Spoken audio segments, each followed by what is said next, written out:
Together with the Philippine Coast Guard, we man the 9 island detachments, which includes the Ayungin Shoal, Pagasa, yeah, next slide, the Lawak, Parola, Patag, Kota, Rizal Reef, Likas Island, and Panata Island. And we conduct maritime patrol with our ships and our aircraft. We provide the military component on dealing with incursions into our territory and the exclusive economic zone. Our area covers an expansive 130,000 square nautical miles. And in our remotest outpost at sea, Western Command soldiers brave the unpredictability of the temperament of the forces of man and nature to raise the Philippine flag. Proudly, we fly, we sail, and we stand guard to defend what is definitely ours. Our actions in the West Philippine Sea are rules-based.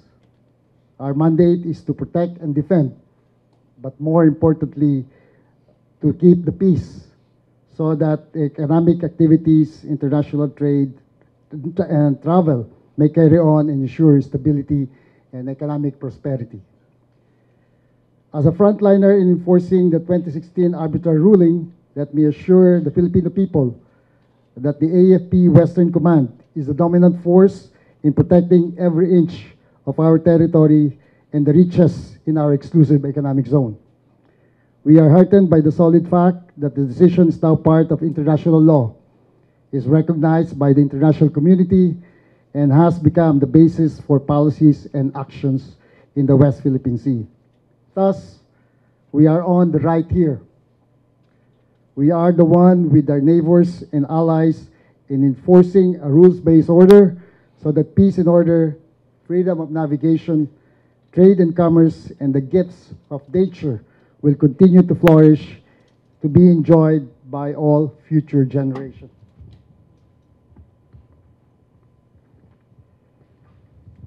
The Western Command, in compliance with directives coming from higher headquarters, has been engaging in bilateral and multilateral engagements and cooperative efforts with our strategic security partners and allies, and that includes the United States, Australia, Canada, South Korea, and United Kingdom.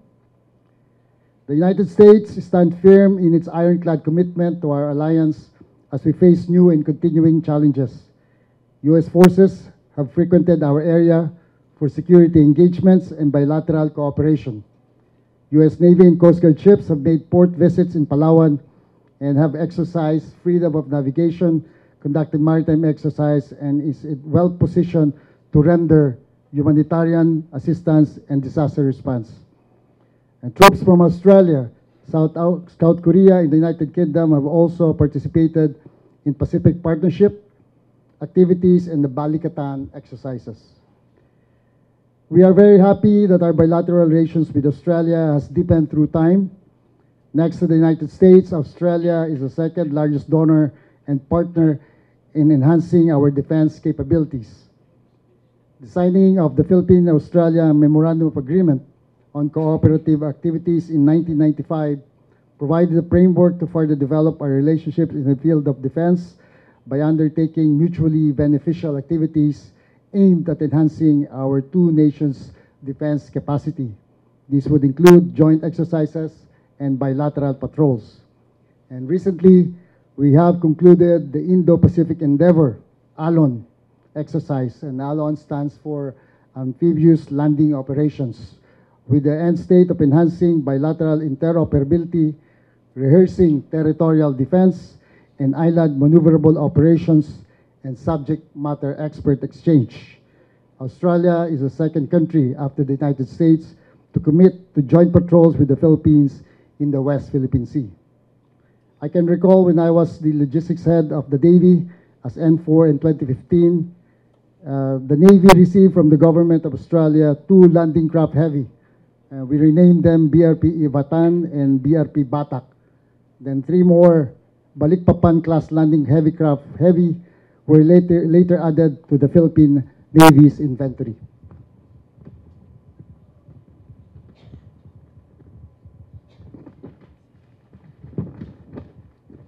Aside from defense and security concerns, the Western Command is also working on the preservation of marine life and natural resources well within our exclusive economic zone.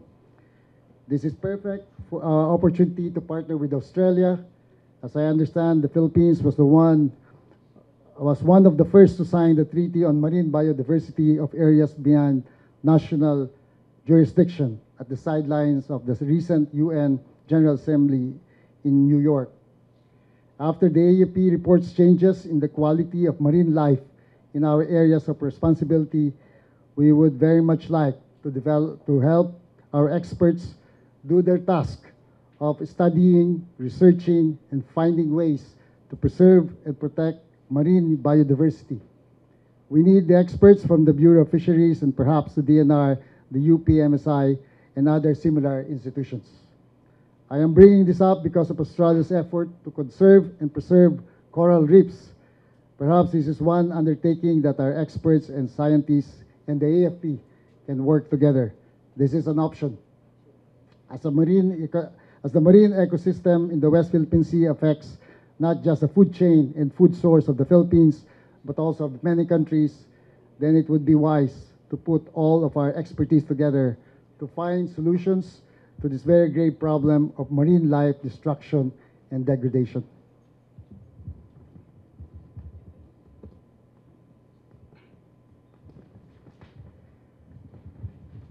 We should also do our best to support the community in Pagasa, made up of around less than 300 civilians, including 60 school children.